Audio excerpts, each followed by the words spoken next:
Hey, so I am here to tell you about the podcast that I listened to. I listened to season 1, episode 4, Mighty Moves for Reading Success by Lindsay Kimney. And I bought it. I read, I listened to that podcast because I bought this book recently. I bought 5 books, and this was one of them, and I haven't read it yet. I've listened to a different podcast that interviewed this author. And so I thought I would listen to this one. And I really enjoyed it.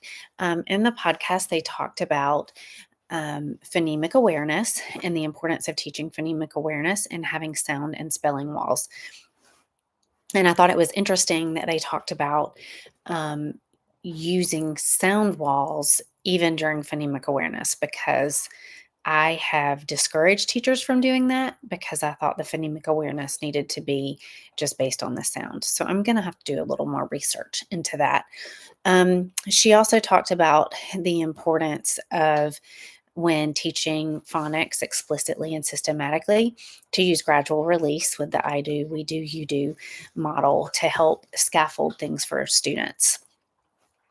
Something that really stood out to me is that Lindsay, the author, said teachers need to learn the code. And she was talking about all the things that there are to know about written and spoken language.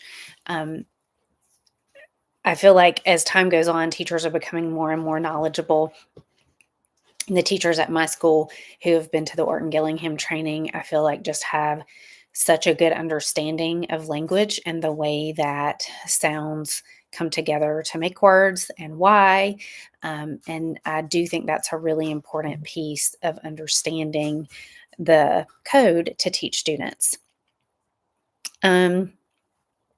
Another thing that she pointed out, one of her mighty moves, is about teaching decoding and not cueing, which I know and I believe in.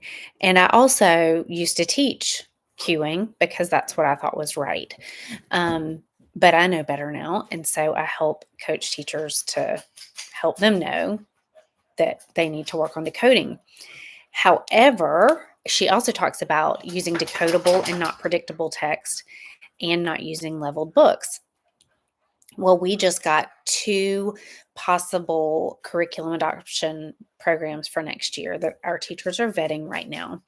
And one of the programs has decodable guided reading books. It even says guided reading books on the bins. It also has predictable text, and it has the levels, the FMP levels. And then the teaching cards